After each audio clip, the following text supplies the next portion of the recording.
Ang padugo sa bagong bahay ay isang tradisyonal na pamahiin sa Pilipinas kung saan ang dugo ng pinatay na manok, o iba pang hayop, ay ipinapahid sa pundasyon o poste ng isang bahay.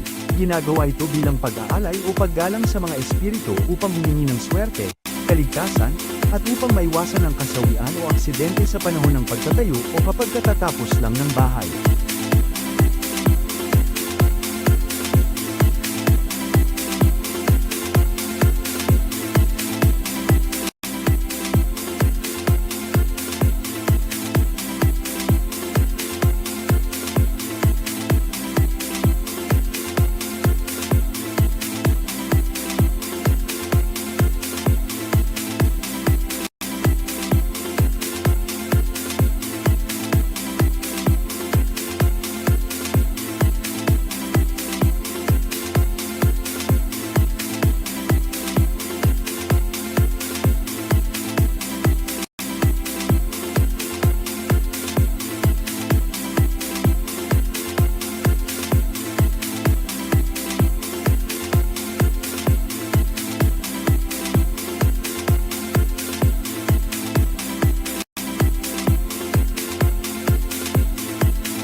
Padugo sa bagong bahay is a traditional superstition in the Philippines in which the blood of a slaughtered chicken, or other animal, is smeared on the foundation or posts of a house.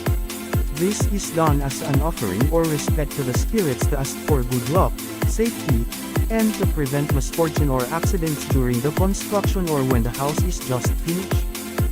For structural strength as well.